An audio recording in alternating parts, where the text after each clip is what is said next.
Hi everyone, you're just in time for Eyewitness News Weekend, Sunday edition. With the Gulf War over, has the spirit of patriotism been put back on the shelf? Donna Crilley has that story. Visitors from Ireland dedicate a souvenir of their visit to Scranton on St. Patrick's Day. Soviet voters go to the polls to decide if their country should continue to exist as it is. And we'll view the last battle of the Gulf War up close. Peter Lynn West has our AccuWeather forecast. Sid Michaels has the day in sports. Eyewitness News Weekend comes your way next. The Rolex world of golf, the British Open. Here, the world's best golfers, like Seve Ballesteros, gather to compete for one of golf's most coveted prizes. And Seve, British Open champion, proudly wears the timepiece equal to the challenge and the tradition of the occasion. The Rolex Day Date in 18-karat gold. Rolex, over 60 styles on display. Bartikowski Jewelers, Wilkes-Barre. Farley Sweet Valley Golf Course and Pro Shop is doing their part to fight cabin fever with Farley's inventory clearance sale. Take as much as 50% off retail on men's, ladies, and juniors clubs. Save on Farley's vast selection of Wilson Ultra, Powerbuilt, Titleist DTR, and DCI clubs. Save big on all in-stock merchandise. Use your Visa, MasterCard, Discover, or Farley's Convenient Layaway. Fight cabin fever. Go to Farley's Tuesday through Sunday 10 to 6. Farley Sweet Valley Golf Course and Pro Shop. From all of us at your hometown station, happy St. Patrick's Day. And now from your hometown station, WBRE-TV. This is Eyewitness News with Brian Francis, Peter Lynn West with the AccuWeather forecast, and Sid Michaels on sports. This is Eyewitness News Weekend. Good evening, everyone, and happy St. Patrick's Day. Of course, we've all been keeping up with the events in the Persian Gulf the past few weeks. The troops are coming home from the desert, and Iraq and the Allied coalition is moving toward a permanent ceasefire. You might think this return to normalcy means a decline in the patriotism that we've seen for the past several months. But Donna Crilley tells us that's just not the case.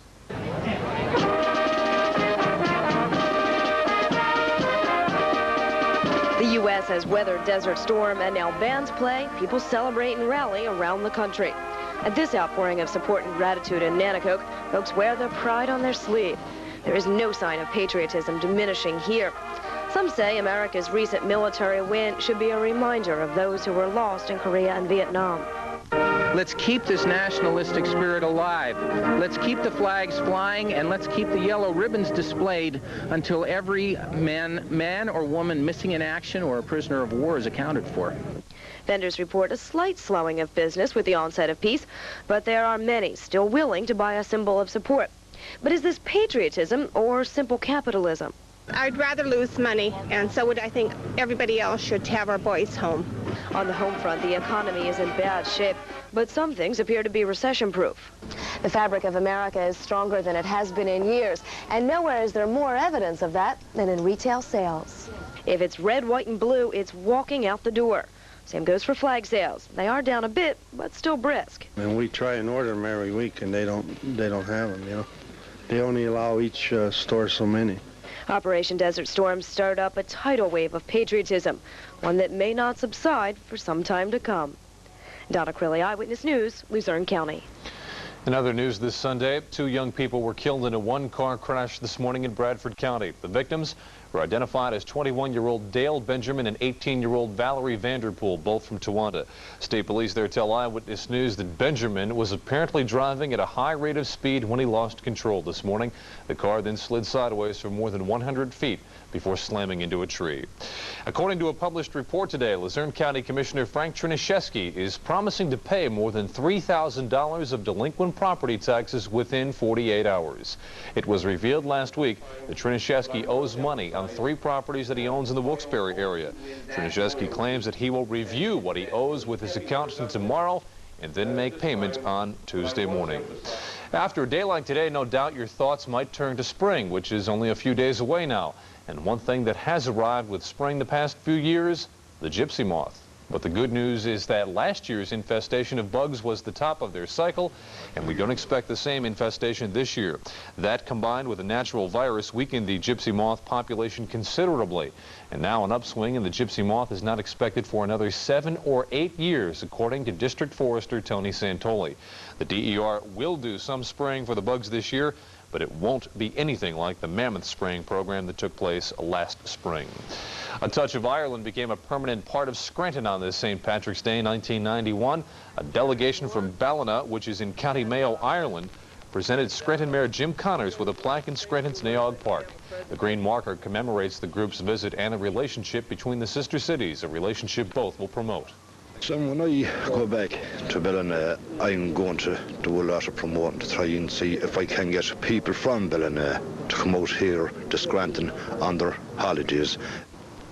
The Irish officials were also on the receiving end, accepting a plaque from Scranton city officials. Revelers in many parts of the world are living it up on this St. Patrick's Day 1991, and where better to celebrate than in Ireland itself. The natives there did not have to go far from today's big parade, which took place in Dublin.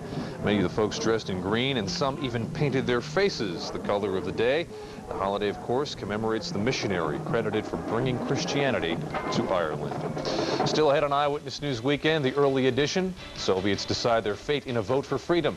The United States urges Iraq to overhaul their government. Plus, we'll show you what persuaded the Iraqi army to raise their hands. Do you want to make more money? Of course we all do. So find out how easy it is to train at home for a better career. Just get a pencil and paper right now and write down this toll-free number. There's absolutely no obligation and no salesman will visit you. At international correspondence schools, more than 10 million men and women have trained for job promotions and new careers without setting foot inside a classroom. And now at home in your spare time, you can get your career diploma or even your degree. Choose from any one of these courses: high school, TV VCR repair, computer programming, child daycare, auto mechanics, bookkeeping, learning the personal computer, electrician, legal assistant, veterinary assistant, interior decorating, medical dental office, gun repair, secretary, journalism, art, conservation, drafting, hotel restaurant management, travel, fitness and nutrition, or get your degree. You can major in business management, accounting, or electronics. Compare your present salary with the money you could be making in any one of these careers. They'll be repeated for you at the end of this commercial, so have your pencil ready to jot down the course you're most interested in. Then call the ICS toll-free number, and we'll send you one of these exciting career packs absolutely free with all the information you need. Your career pack explains how easy it is to study at home, tells you about the many success stories of other people just like yourself who trained through ICS and got better jobs. And that's not all. You'll also see the exciting learning materials included in your course at no extra cost. They make it easy and fun to train for that better career. Here are those courses again, so call today for free information.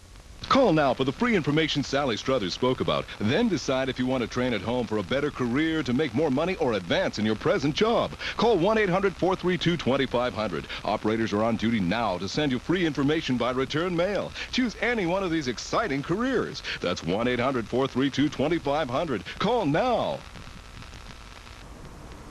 Voting in a Soviet unity referendum is over today, and it could be a week, though, before the final results are announced. There were reports of vote fraud in several areas, with unity supporters stuffing ballot boxes and opponents beating up some would-be voters. Further complicating the referendum today was an election boycott in 6 of the 15 Soviet republics. President Mikhail Gorbachev predicted an endorsement of Soviet unity, but he warned the alternative would be civil war. Here's the item the Soviets are voting on. Do you think the Union of Soviet Socialist Republics should be preserved as a renewed federation of equal sovereign republics in which the rights and freedoms of a person and a nationality shall be guaranteed? Once again, the results expected later on this week. Secretary of State James Baker says the U.S. wants to see a change in the Iraqi government, but he denies it's arming the rebels trying to overthrow Saddam Hussein, and they do not want to see a power vacuum in the Middle East. We've said on a number of occasions that it's really up to the Iraqi people to determine who their leadership is. We would like to see a change in that government. We've made no bones about that. We are not in the process now of assisting through provisioning arms to these groups that are in uprising against the current government. Baker also says the U.S. has told Iraq to stop moving its aircraft around inside their boundaries. American and Iraqi military officials were supposed to meet today to discuss this matter, but there's no word yet on whether or not that meeting actually took place. Kuwait, it's still not a safe place to be, even though it is liberated.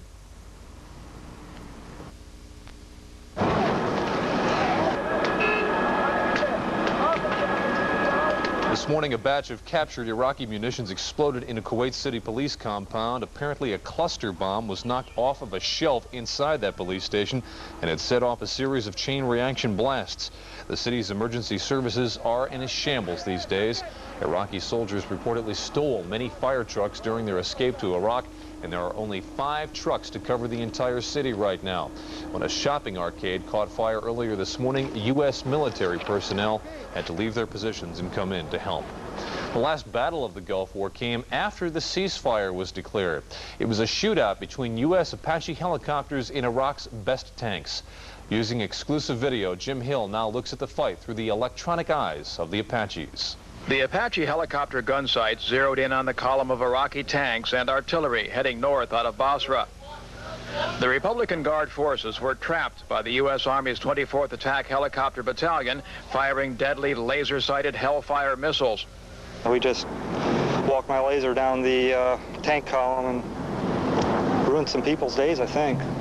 The Iraqis were part of the elite Hammurabi Division, which reportedly opened fire on U.S. forces in attempts to make it past one of the only routes left open to Baghdad.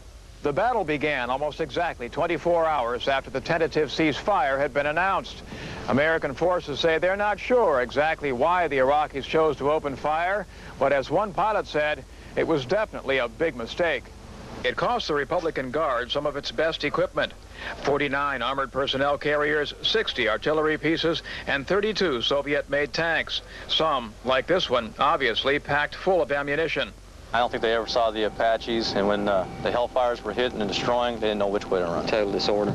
Total disorder, chaos. An estimated 200 Iraqi soldiers were killed, running from their vehicles or hiding behind ill-fated tanks. American commanders believe 1,000 Iraqi soldiers fled into surrounding swampland, the only escape route left open by U.S. forces. 2 days earlier, the 24th Infantry had cut the major road leading to Baghdad. The decisive moment really came in my mind when we got up here, separating Iraqi soldiers from their huge supply bunkers. There's no more bullets coming because the Americans are sitting on the bullets. There's no more fuel coming because the Americans are sitting on the fuel. And it's not clear that the way home is going to be open much longer. And it wasn't. The Apache helicopters closed the last major road, and later, infantry troops blew up an estimated 4,000 tons of Iraqi ammunition.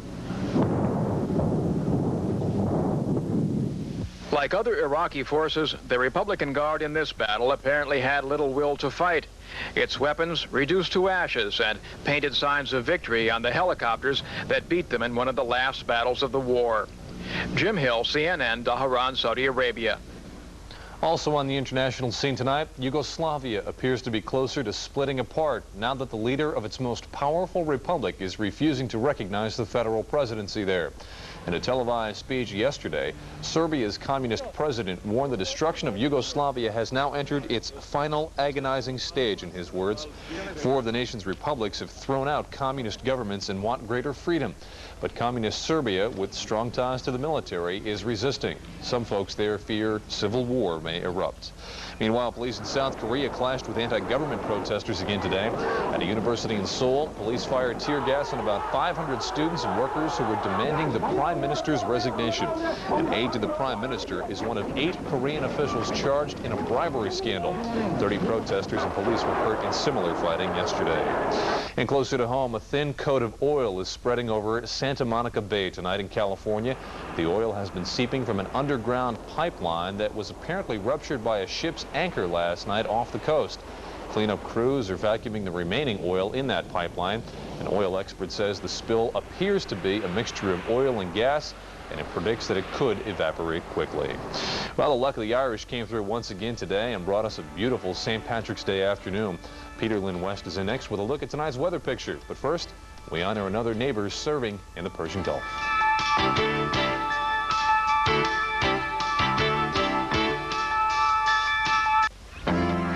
goodness my little boy wasn't hurt. But his brand new summer pants were a mess. Grass stains, skinned knees. You're fine. Next morning, blood, ruined. I tried liquid Tide. With skinned knees, remember, Tide gets out lots of stains, even blood. All those horrible stains came out. Thanks from a very busy mommy, Donna Crilley. If it's gotta be clean, it's gotta be Tide. Somehow the news is getting around about Dunkin' Donuts. My donut's coming up to 52 varieties with no cholesterol. My donuts are made with the finest ingredients and no cholesterol. My donuts are made fresh with no cholesterol. Dunkin' Donuts now up to 52 cholesterol-free varieties. Look who's here. I want your donut. Fast facts about Escort wagon. Fact, Escort has more room than Toyota Corolla wagon. Fact, it's priced over $1,500 less. Fact, get 7-9 financing or $500 cash back on Escort at your Quality Plus Ford dealer now. Check out Gourmet du Jour at Bonanza. Not your standard shrimp, no siree, Bob. You see, these golden beauties are all-you-can-eat shrimp. A crafty crustacean rarely seen outside the Amazon River. Bonanza's all-you-can-eat shrimp dinner is back. Mountains of crispy shrimp in our Fresh-Tastics food bar, all only $6.99. Some might fear to appear gluttonous by ordering seconds. I avoid temptation. Go straight to thirds. Bonanza, where the extras don't cost extra. Hi, I'm Vince Sweeney, inviting you to get your walking shoes ready and join us for this year's Super Cities Walk for Multiple Sclerosis on Sunday, April 7th. Stay tuned to your hometown station for more details. Matlock, weekdays at 4 on your hometown station, WBRE-TV. We told you last night that we have the story tonight of the flowers, the big mystery. And Peter Lynn, I'll leave it to you to explain. Well, this floral arrangement came from my sister because it's my birthday. Happy birthday. Thank you very much. On St. Patrick's Day of all days, huh? And you got yourself a really nice day today. Sure was, just beautiful. It felt like the beginning of spring, and I saw several people, you know, riding around on bicycles today. And it was washing their cars, playing softball. I saw the same thing. Yeah, great day to get out and really enjoy the weather and also get some good exercise. And we're going to have some more days like that, but officially it is still winter and another cold blast is on tap. More about that in a minute, but first, here's our weather window. It's a mountain stream near Seneca Falls in Monroe County, and that was taken by photographer Jeff Williams, where it's 44 degrees right now under clear skies. In Avoca at the airport, 51 degrees and clear. The wind is out of the southwest at 7 miles an hour. Humidity pretty low, 29%. The barometer is at 30.18 and dropping. Today's high, 54, and the low, 26. Now, normal temperatures on St. Patty's Day are between 44 and 28. The coldest St. Patty's Day on tap was 4 degrees back in 1916, and the warmest 61 in 1945. Tomorrow's sunrise will be at 6:11 in the morning, and the sun will set at 6:13. Now, here's an overview of what's going on. A storm system over southwestern Ohio and Point South is bringing some very, very soggy weather. It's heading northeast, but it will bring us a lot of wet weather.